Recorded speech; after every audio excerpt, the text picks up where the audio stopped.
On the banks of the Tiber River, a small village thrived, slowly becoming the heart of the most powerful empire the world has ever known. From its humble beginnings to the crowning of its first emperor, the rise of Rome is a tale of ambition, betrayal, and transformation. We often hear of the greatness the Roman Empire achieved, but how did it start? The legend of Rome begins with a pair of brothers and a Colosseum-sized dream. Welcome back to the Historian's Table, where today we begin a new series, the Chronicles of Rome, which will detail over 1,000 years of Roman history. In this first episode, we'll be covering the beginnings of Rome, up to when it finally became an empire. What better way to kick off Rome's saga than with a cold-blooded murder, perfectly setting the stage for the many bloodbaths to come.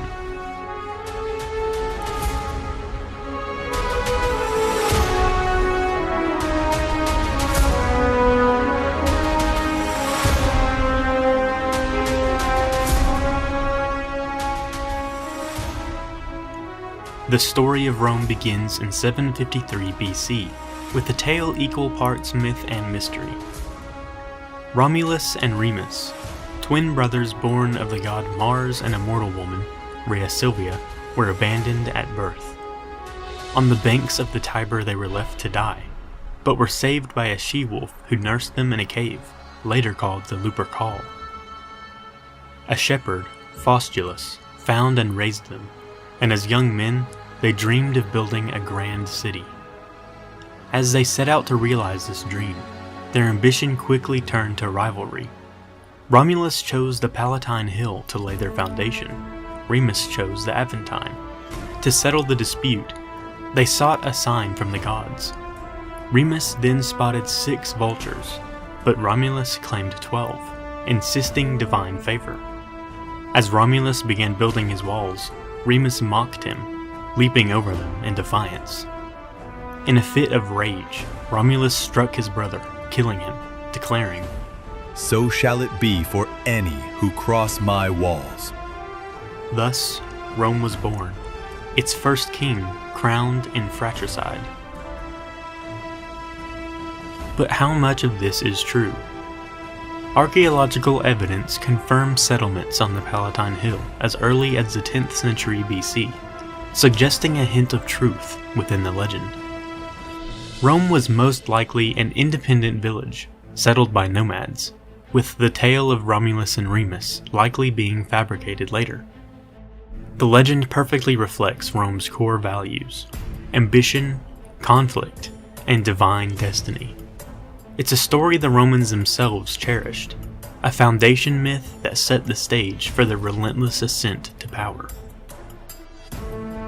For nearly 250 years, Rome was ruled by 7 kings, a period that blends legend and history. Early kings like Numa Pompilius established religious rites and civic structures, including the worship of Janus, a god associated with beginnings, endings, transitions, and time, and establishing a primitive calendar. But the later kings, particularly the Etruscan Tarquin the Proud, grew tyrannical. The firsts of many tyrants Rome would come to face. In 509 BC, a scandal gripped Rome. Tarquin's son assaulted Lucretia, a noblewoman whose honor was her life. Her suicide sparked a revolt led by Lucius Junius Brutus, who expelled the monarchy and founded the Roman Republic. This new government system, with elected consuls and a senate, promised to deter tyranny. Yet, as Rome's power grew, so did its challenges, both from within and beyond its walls.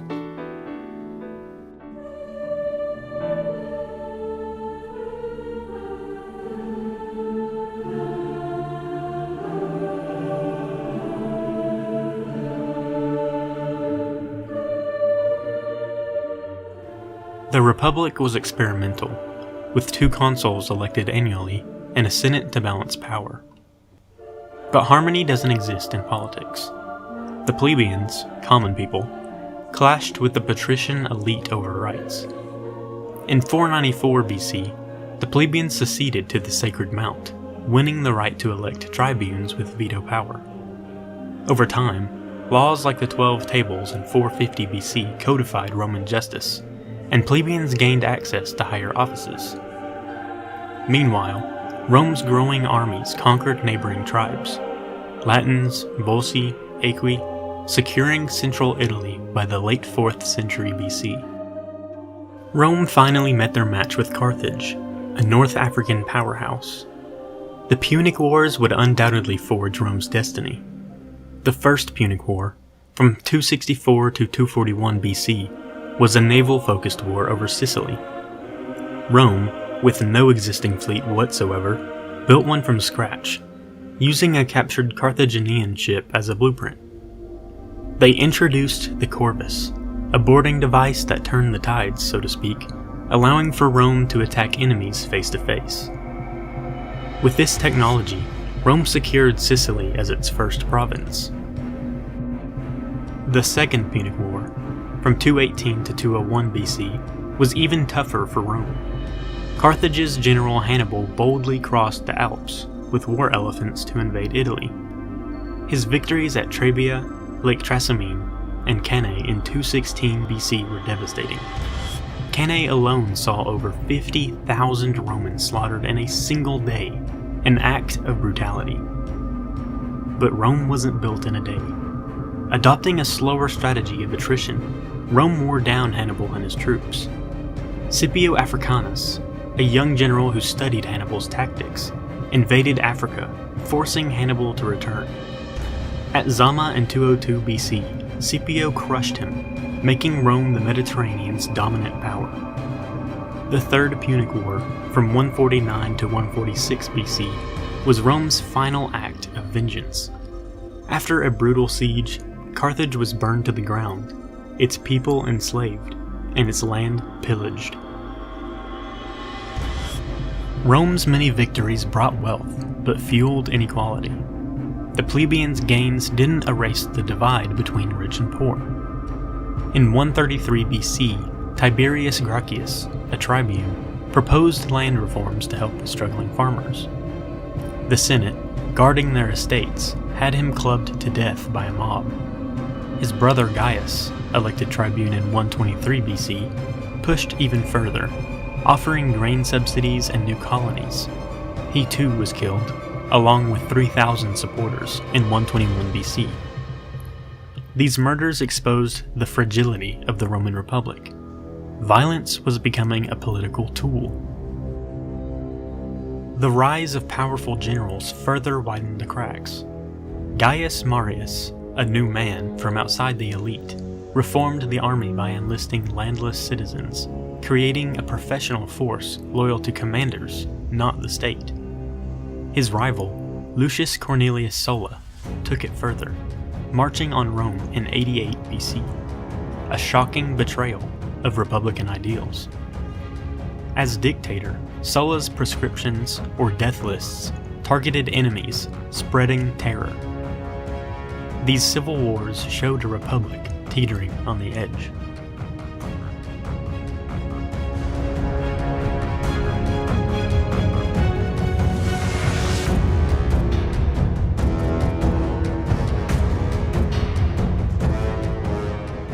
The infamous Julius Caesar would be the man with the ambition to reshape Rome.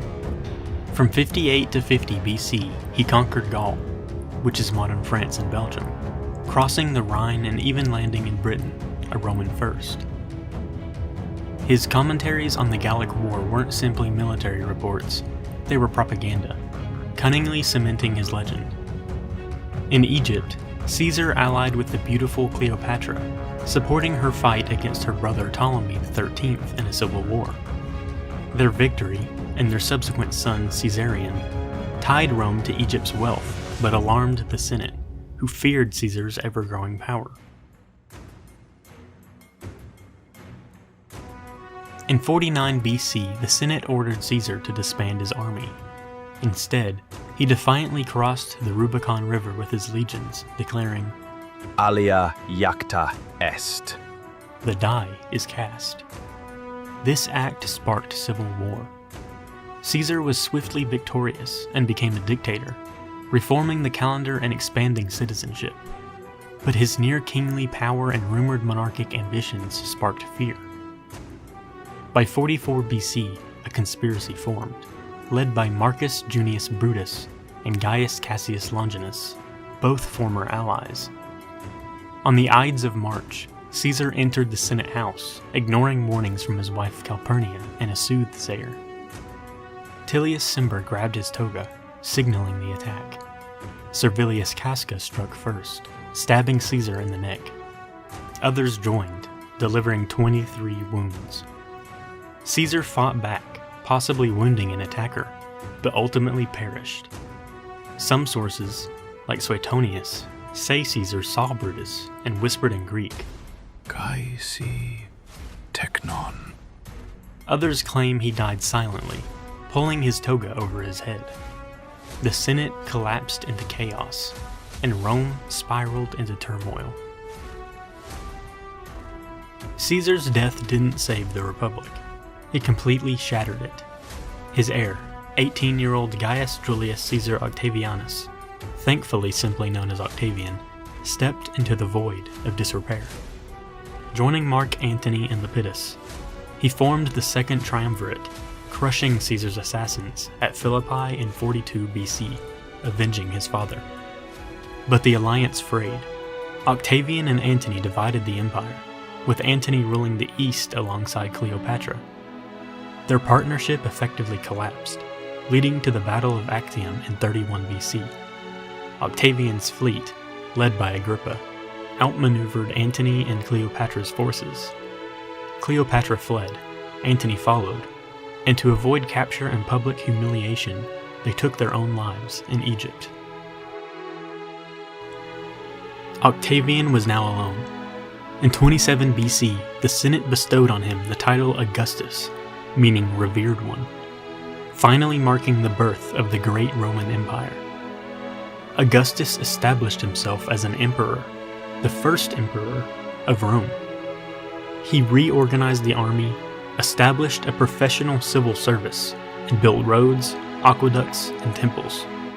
Poets like Virgil and Horace glorified his reign, ushering in the Pax Romana, a 200-year era of relative peace and prosperity.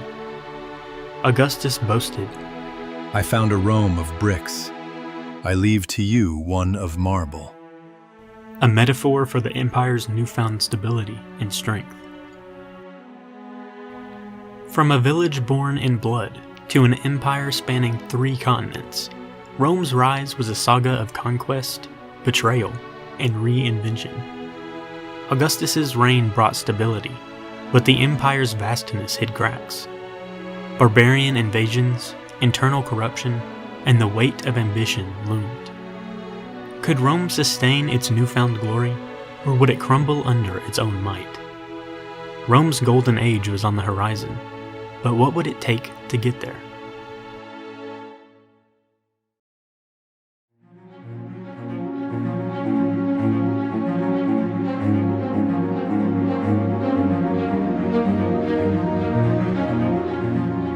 Last time on The Chronicles of Rome.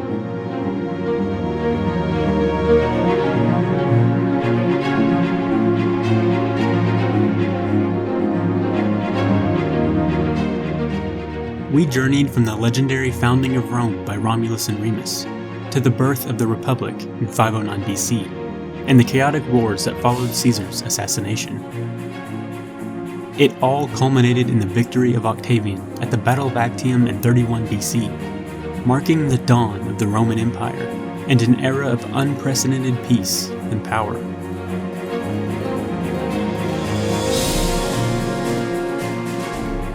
Welcome back to the Historian's Table. In this episode, we'll pick up with Augustus's reign and follow the empire through internal turmoil, the rise of a new faith, and ultimately, the first golden age of the empire.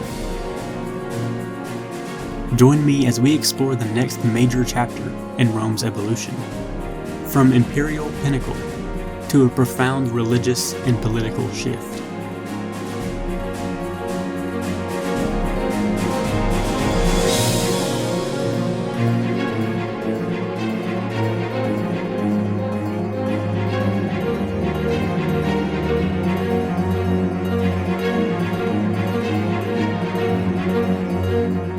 The reign of Augustus, from 27 BC to 14 AD, marked the beginning of the Pax Romana, a remarkable era of relative peace and stability that lasted roughly 200 years, allowing the Roman Empire to consolidate its power and foster cultural and economic growth. Born as Gaius Octavius, he had risen through the ashes of civil war, adopting the title Augustus, meaning the revered one, to signify his elevated status without overtly claiming kingship, a term still reviled in Roman memory from the days of the Republic's founding. His reforms were sweeping and multifaceted, touching every aspect of Roman life.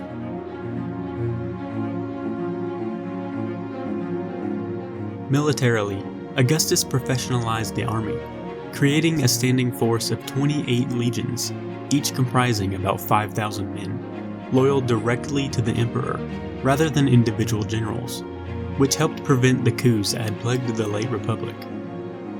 He established the Praetorian Guard, an elite unit tasked with protecting the emperor, though this force would later become a kingmaker in its own right.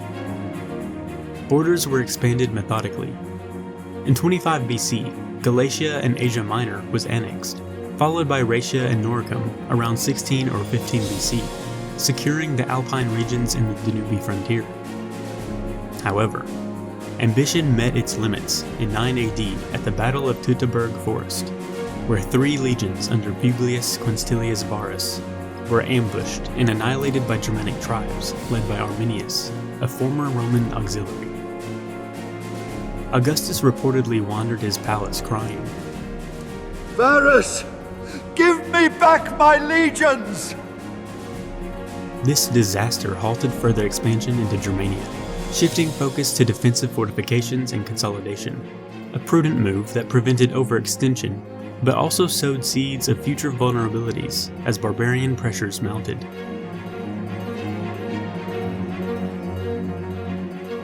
Administratively, Augustus reorganized the provinces, dividing them into imperial and senatorial categories to balance power between himself and the Senate, while conducting a census in 28 BC that registered citizens and assessed taxes more efficiently, bolstering the treasury.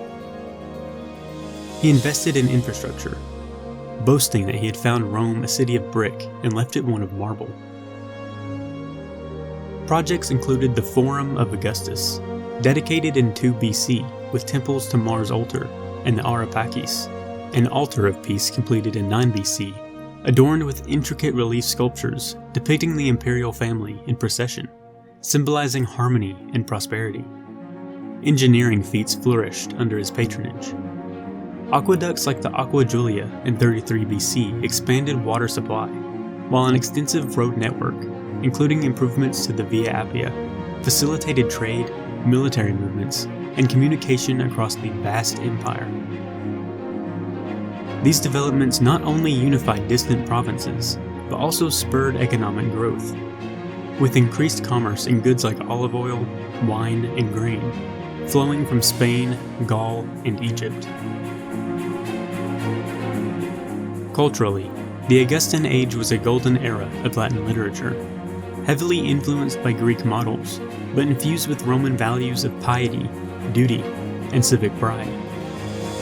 Augustus patronized poets like Virgil, whose epic Aeneid, completed around 19 BC, traced Rome's mythical origins to the Trojan hero Aeneas, subtly linking Augustus to divine ancestry and justifying imperial rule as fated by the gods.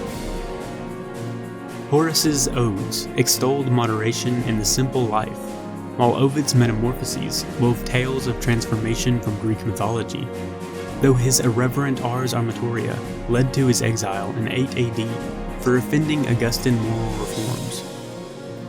Philosophy leaned toward Stoicism, emphasizing self-control and virtue amid political changes, though Epicurean ideas persisted in private circles.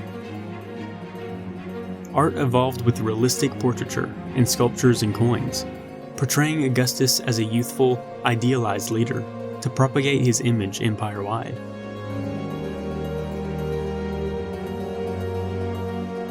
Despite his success, personal tragedies haunted Augustus. His preferred heirs: nephew Marcellus in 23 BC, his friend Agrippa in 12 BC, and grandsons Lucius and Gaius in 2 and 4 AD died prematurely, forcing him to adopt his stepson Tiberius in 4 AD, a man he viewed with reluctance but necessity. These succession woes underscored the fragility of dynastic rule, setting a precedent for future emperors to navigate familial and political intrigue. Augustus died in 14 AD at Nola, reportedly uttering, "Have I played the part well? Then applaud as I exit." His death marked the end of an era, but his legacy of peace and reform endured.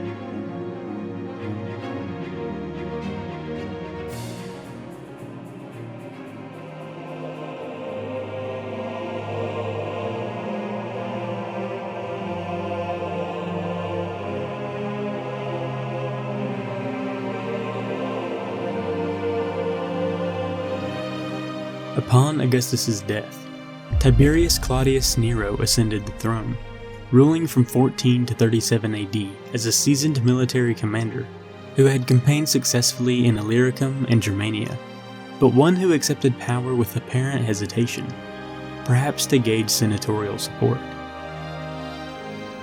His early reign focused on consolidation rather than expansion.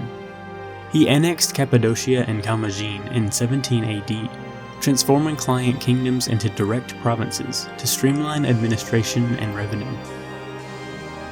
Tiberius avoided large-scale wars, amassing a vast treasury of nearly 3 billion sesterces, which is, extremely roughly, around $70 billion today. He did this through frugality and efficient taxation, but this came at the cost of growing resentment among the elite. His paranoia manifested in the expansion of maiestas trials, charges of treason, that targeted senators and equestrians, often based on whispers or perceived slights, eroding trust and fostering an atmosphere of fear that would intensify under later emperors. In 26 AD, Tiberius withdrew to the island of Capri, leaving Rome under the influence of Lucius Aelius Sejanus, the ambitious praetorian prefect. Sejanus consolidated power by centralizing the Praetorian Guard in a single camp outside Rome, purging rivals through fabricated treason accusations, and even plotting to marry into the imperial family. His scheme culminated in the alleged poisoning of Tiberius's son, Drusus, in 23 AD, though this was only revealed later. By 31 AD, Tiberius, alerted by his sister-in-law Antonia, orchestrated Sejanus' downfall. A deceptive letter to the Senate praised him before condemning him for conspiracy, leading to his immediate execution and a bloody purge of his supporters, including the strangling of his young children to prevent future claims. This episode highlighted the dangers of delegated power and deepened Tiberius' isolation, as he never returned to Rome, ruling remotely amid rumors of debauchery on Capri that tarnished his reputation in later histories. It was during Tiberius' rule that a transformative figure emerged in the distant province of Judea, under the governance of Prefect Pontius Pilate, appointed in 26 AD. Jesus of Nazareth, born around 4 BC in Bethlehem during Augustus' census, began his public ministry around 27 or 30 AD after baptism by John the Baptist in the Jordan River. Traveling through Galilee and Judea, Jesus preached a message of repentance, love for God and neighbor, forgiveness, and the imminent kingdom of God, drawing crowds with parables like the Good Samaritan and the Prodigal Son, and performing miracles, further bolstering his mission and growing faith. His teachings challenged the religious establishment, the Pharisees and Sadducees, for their legalism and hypocrisy, while his claims to divinity and authority alarmed Roman officials fearing unrest in a volatile province prone to messianic revolts. During Passover around 30 AD, Jesus entered Jerusalem triumphantly on a donkey, fulfilling prophecies, but was soon betrayed by Judas Iscariot for 30 pieces of silver. Arrested in the Garden of Gethsemane, he was tried by the Sanhedrin for blasphemy, claiming to be the Son of God, and handed to Pilate, who, despite finding no fault, yielded to mob pressure to avoid rebellion, sentencing him to crucifixion for sedition against Rome.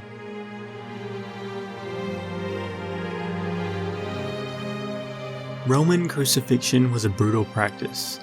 As a form of public execution, it was reserved for slaves, rebels, and non-citizens, designed to maximize suffering and deter crime. Victims were scourged with flagella, whips embedded with bone and metal, tearing flesh from the back, then, most commonly, were forced to carry the patibulum, or crossbeam, to the site of execution. With widths of half an inch and lengths of 5 to 7 inches, crude nails were driven through the wrists, not palms, in order to support body weight, into the wood of the cross, and feet nailed to the upright stake. Death came slowly from asphyxiation, as the victim pushed up on nailed feet to breathe, often lasting hours or days. Guards broke legs to hasten death if needed. Jesus was crucified this way between 2 criminals at Golgotha, enduring for about 6 hours, his side pierced by a spear to confirm death. His body was placed in a tomb owned by Joseph of Arimathea, sealed with a stone and guarded by Roman soldiers.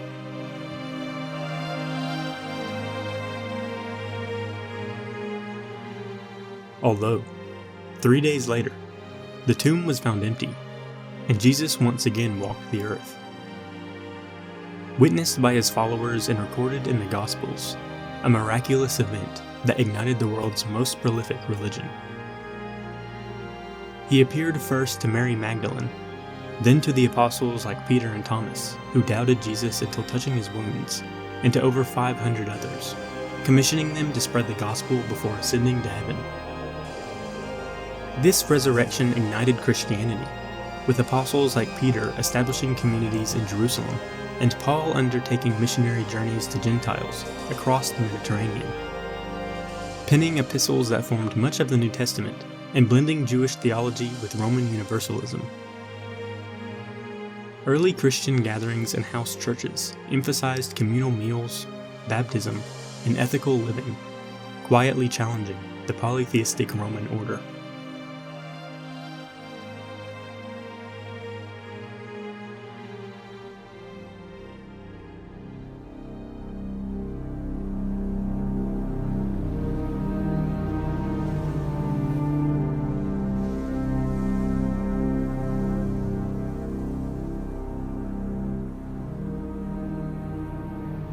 Tiberius's death in 37 AD, possibly hastened by suffocation amid rumors of poisoning, brought his grandnephew Gaius Julius Caesar Germanicus, better known as Caligula, to power.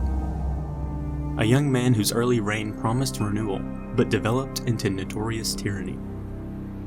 Nicknamed Little Boot from his childhood military camps, Caligula initially won popularity by abolishing treason trials, granting bonuses to soldiers, and staging lavish games. However, a severe illness in 37 AD, possibly encephalitis or epilepsy, marked a turning point. While recovering, he exhibited increasingly erratic behavior that historians like Suetonius labeled as madness, earning him the new nickname, Caligula the Mad. Examples abound. He declared himself a living god, demanding temples and worship, even planning to install his statue in Jerusalem's temple, sparking near revolt. In a bizarre display, he either attempted or successfully appointed, it's heavily debated, his favorite horse, Incitatus, as senator and consul, purportedly to mock the Senate's impotence. He declared war on Neptune, the planet, ordering soldiers to collect seashells as spoils from the ocean during a failed British expedition. Extravagance drained the treasury. Lavish banquets, floating palaces on Lake Nemi, and incestuous relations with sisters included Drusilla, whom he defied after her death. Paranoia led to executions of rivals, including forced suicides and public humiliations, culminating in his assassination in 41 AD by Praetorian officers, stabbed 30 times in a palace corridor. Caligula's brief rule highlighted the perils of absolute power in unstable hands, leaving the empire financially strained and politically volatile. Succeeding him was his uncle Claudius, hidden behind a curtain during the chaos, and proclaimed emperor by the Praetorians in a surprising twist, as he had been dismissed as feeble due to a limp, stammer, and possible cerebral palsy. Ruling from 41 to 54 AD, Claudius proved a capable administrator and scholar, authoring histories on Etruscans and Carthage. His major achievement was the conquest of Britain in 43 AD, where 4 legions under Aulus Plautius subdued tribes like the Cativalini, establishing Camulodunum as a colony and parading captured King Caratacus in Rome. He annexed Mauritania, Thrace, in 46 AD, and Lycia, expanding citizenship to provincials and integrating freedmen into bureaucracy, though this alienated traditional elites. Infrastructure thrived. The Aqua Claudia aqueduct, completed in 52 AD, spanned 43 miles to supply Rome's growing population, while the harbor at Ostia improved grain imports from Egypt. Claudius reformed the legal system, presiding over trials personally and issuing edicts on matters like slavery and citizenship. His personal life was tumultuous, with marriages ending in scandal. His 4th wife, Agrippina the Younger, allegedly poisoned him in 54 AD with mushrooms to secure the throne for her son Nero.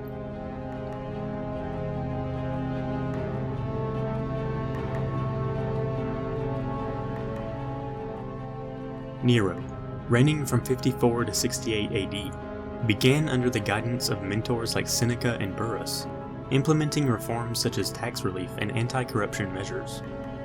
But after Burrus's death in 62 AD and Seneca's forced suicide in 65 AD, Nero's rule descended into extravagance and cruelty. The Great Fire of Rome in 64 AD ravaged 10 of 14 districts for 6 days, destroying homes, temples, and the Palatine Hill. Rumors accused Nero of starting it to clear land for his Domus Aurea, a sprawling palace with artificial lakes and even rotating dining rooms. To deflect the blame, he scapegoated Christians, initiating the first systematic persecution. Believers were arrested, tortured, and executed in gruesome spectacles. Burned as human torches in gardens, crucified, or mauled by beasts in arenas. Apostles Peter was crucified upside down, deeming himself unworthy of Jesus' manner, and Paul beheaded as a Roman citizen, both around 64 or 67 AD. Nero's tyranny sparked rebellions. In 68 AD, Gaius Julius Vindex in Gaul rose against official oppression, joined by Galba in Spain. As legions defected, the Senate declared Nero a public enemy. Abandoned, he fled to a villa outside Rome, where upon hearing approaching soldiers, he committed suicide by stabbing his throat, lamenting, Qualis artifex perio. What an artist dies in me. This plunged Rome into the year of the 4 emperors.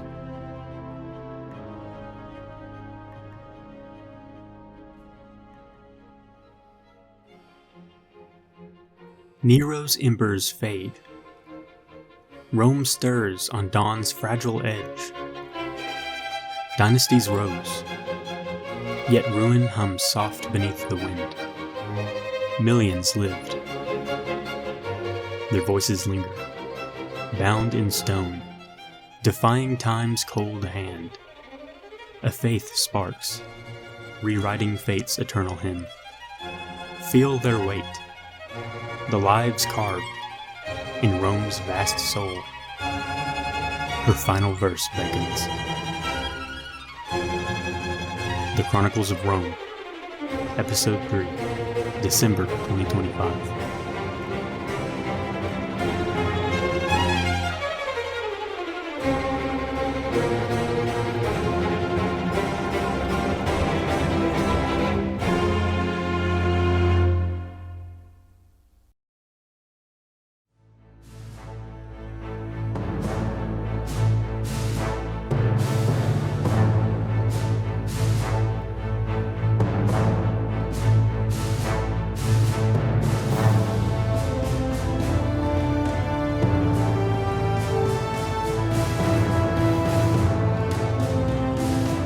Welcome back to the Chronicles of Rome. In our first episode, we traced Rome's origins from a humble village to the triumphant republic that conquered the Mediterranean.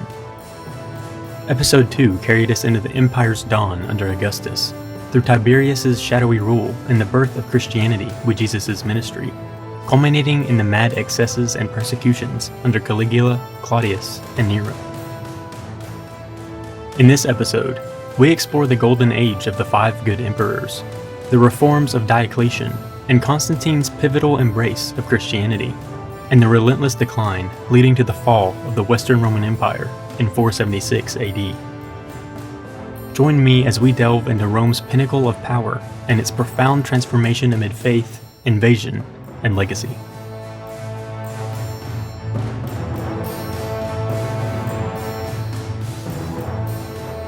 Emerging victorious from the civil strife, Vespasian founded the Flavian dynasty, ruling from 69 to 79 AD as a pragmatic leader who restored stability after Nero's excesses. A former general in the Jewish War, Vespasian imposed new taxes, including on public urinals, to rebuild the treasury.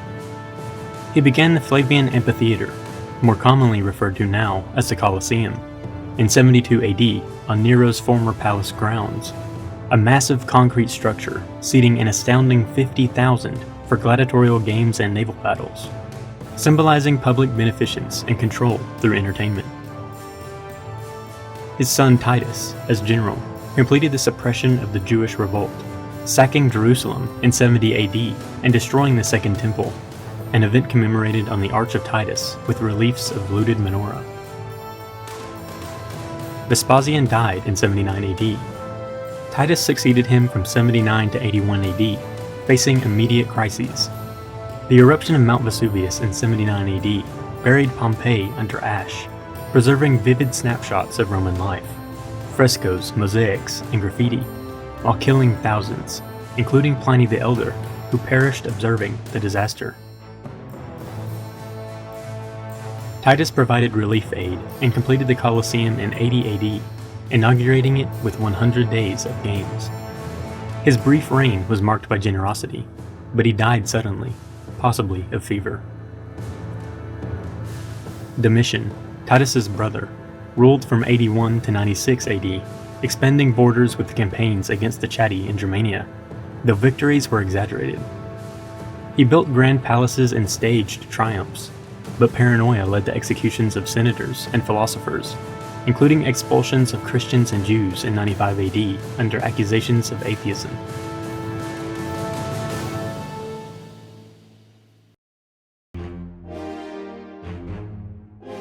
The assassination of Domitian ushered in the era of the 5 good emperors, characterized by adoptive succession and prosperity. Nerva, an elderly senator chosen by the Senate, ruled briefly from 96 to 98 AD, pardoning exiles and initiating welfare like alimenta for poor children, but his weakness prompted adopting Trajan as heir. Trajan, from 98 to 117 AD, was hailed as Optimus Princeps, best ruler, expanding the empire to its zenith. He conquered Dacia from 101 to 106 AD, defeating King Decebalus and annexing gold-rich territories, celebrated on Trajan's Column, a 100-foot spiral frieze narrating the campaigns in detailed reliefs. Further east, he subdued Parthia, creating provinces like Armenia and Mesopotamia, though overextension led to revolts. Hadrian, adopted in 117 AD, ruled until 138 AD, focusing on defense and culture as a Philhellene traveler. He withdrew from Parthia, built Hadrian's Wall in Britain, and suppressed a Bar Kokhba revolt in Judea, renaming Jerusalem Aelia Capitolina and dispersing Jews. His pantheon, rebuilt in 126 AD, featured a massive concrete dome with oculus, an engineering marvel influencing later architecture. Antoninus Pius, from 138 to 161 AD, enjoyed peace, extending the Antonine Wall in Scotland and emphasizing diplomacy. His reign saw economic stability and legal reforms. Marcus Aurelius, co-emperor with Lucius Verus from 161 to 180 AD, faced the Marcomannic Wars against Germanic tribes, compounded by the Antonine Plague, possibly a form of smallpox, killing millions.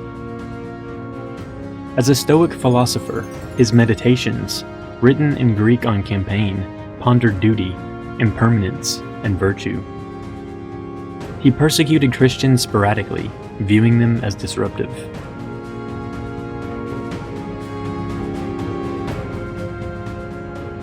Marcus's death in 180 AD passed power to his son Commodus, whose murder in 192 AD sparked the Severan dynasty under Septimius Severus, who stabilized through military pay raises but increased taxes. From 235 to 284 AD, the crisis of the 3rd century ensued, with over 20 emperors, many assassinated, amid invasions, civil wars, plagues, and economic collapse. Barbarian incursions intensified. Goths sacked Athens in 267 AD. Persians under Shapur I captured Emperor Valerian in 260 AD at Edessa, humiliating Rome. The empire fragmented into the Gallic and Palmyrene Empire. Economy faltered with coin debasement causing hyperinflation. Silver content in denarii dropped from 90% to near zero, and trade disruptions led to famines. Plagues, like the Cyprian plague, decimated populations. Emperors like Decius mandated sacrifices to gods, persecuting Christians who refused. Valerian intensified this in 257 to 260 AD. Diocletian, rising from soldier to emperor in 284 AD, ended the crisis with radical reforms until 305 AD. He divided the empire into a tetrarchy, a government system led by 4 people, with 2 Augusti, himself in the east, Maximian in the west, and 2 Caesars, Galerius and Constantius, each governing a quarter to improve administration and defense. He fixed prices with the Edict on Maximum Prices to combat inflation, reformed taxes, and enlarged the army to 500,000. Seeking unity, he launched the Great Persecution in 303 AD, destroying churches, burning scriptures, and executing Christians who refused sacrifices, the most severe persecution yet. Diocletian left the throne in 305 AD, retiring to his palace and split. The Tetrarchy collapsed into civil wars, from which Constantine emerged in 306 AD. At the Battle of Milvian Bridge in 312 AD, he saw a vision of the Cairo symbol, inscribed with, "In this sign, conquer," and converted to Christianity, attributing victory to the Christian God. With Licinius, he issued the significant Edict of Milan in 313 AD, legalizing Christianity and restoring property. To resolve Arian controversy, denying Christ's divinity, Constantine convened the Council of Nicaea in 325 AD, where 318 bishops formulated the Nicene Creed, affirming Jesus as true God from true God. He founded the infamous Constantinople in 330 AD on Byzantium's site, shifting power eastward. Following Constantine's death in 337 AD, the empire was divided among his sons, Constantine II, Constans, and Constantius II, leading to fraternal conflicts that weakened unity, with Constantius II emerging as sole ruler by 353 AD after civil wars and purges. His reign saw continued support for Christianity, but doctrinal disputes persisted, favoring Arianism despite Nicaea's decisions. Julian the Apostate, Constantine's nephew, attempted a pagan revival, rebuilding temples and banning Christian teachers, but his death in a Persian campaign ended this brief reversal. Subsequent emperors like Jovian and Valens restored Christianity, though Valens' Arian leanings exacerbated divisions. The Battle of Adrianople in 378 AD proved disastrous. Gothic refugees, mistreated after crossing the Danube, revolted, annihilating 2/3 of the Eastern army and killing Valens, exposing Rome's vulnerability to barbarian federates. Theodosius I, appointed in 379 AD, reunified the empire briefly until 395 AD, decisively advancing Christian triumph.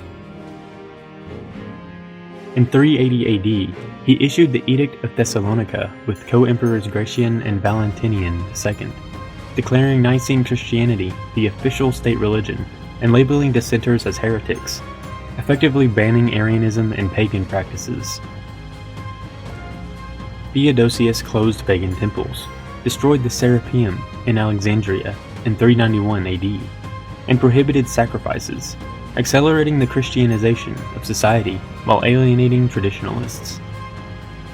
His victory at the Battle of Frigidus in 394 AD against the Western usurper Eugenius, fought under Christian banners, symbolized faith's role in imperial legitimacy. Upon Theodosius's death in 395 AD, the empire split permanently between his sons, Arcadius in the east and the young Honorius in the west, a division that formalized the growing administrative and cultural divergence. The Western Empire's decline accelerated under weak leadership and relentless barbarian pressures, exacerbated by economic stagnation, depopulation from plagues, and military over-reliance on Germanic foederati. In 406 AD, Vandals, Alans, and Suevi crossed the frozen Rhine River, ravaging Gaul and Spain, while Britain was abandoned around 410 AD as legions withdrew. The Visigoths, led by Alaric, sacked Rome in 410 AD after failed negotiations for land and titles. Entering via the Salarian Gate, they looted for 3 days but spared churches at Theodosius's behest. A psychological catastrophe symbolizing imperial impotence despite minimal physical destruction. This event prompted Augustine of Hippo to pen City of God, a philosophical defense of Christianity against pagan accusations that abandoning old gods caused the fall, arguing for an eternal spiritual city over earthly empires. Further invasions followed.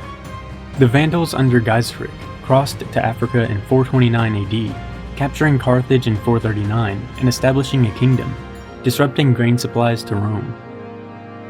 In 451 AD, Attila the Hun invaded Gaul, but was repelled at the Battle of Catalaunian Plains by a Roman Visigothic alliance under Aetius. The Vandals sacked Rome again in 455 AD, looting for 14 days after murdering Emperor Valentinian III, taking treasures and captives, including the imperial family. The final act came in 476 AD. Odoacer, a Herulian chieftain and Roman federate leader, deposed the 16-year-old Romulus Augustulus after his father's rebellion failed. Odoacer sent the imperial regalia to Eastern Emperor Zeno, declaring no need for a Western emperor, and ruling Italy as king under nominal Byzantine suzerainty, marking the conventional end of the Western Roman Empire. The Eastern Empire endured as the Byzantine, preserving Roman law, administration, and Christianity under Justinian I, who reconquered parts of the West but overextended resources. Philosophy evolved through Christian lenses, as in Augustine's works emphasizing grace and original sin.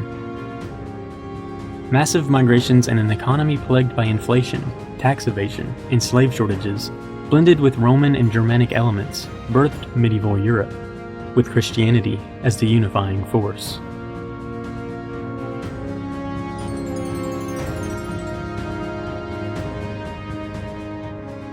From the heights of imperial glory, to the transformative embrace of Christianity in the poignant fall of the West, Rome's legacy endures in law, language, and faith, shaping the world we know today.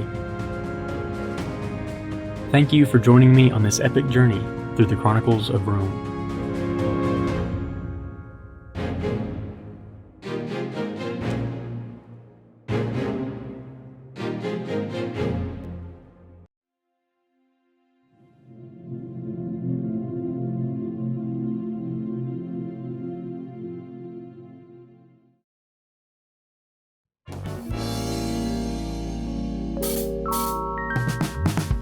Thank you again for joining me today. I'm your host Ethan, and I hope you enjoyed my series, The Chronicles of Rome. This marks the first completed series on the channel, thanks to your support. If you'd like to support me even further, don't forget to subscribe, like, share, just go ahead and click all of the buttons down there. Thanks again, and remember, you always have a seat at the historian's table. Thank you for being a part of history.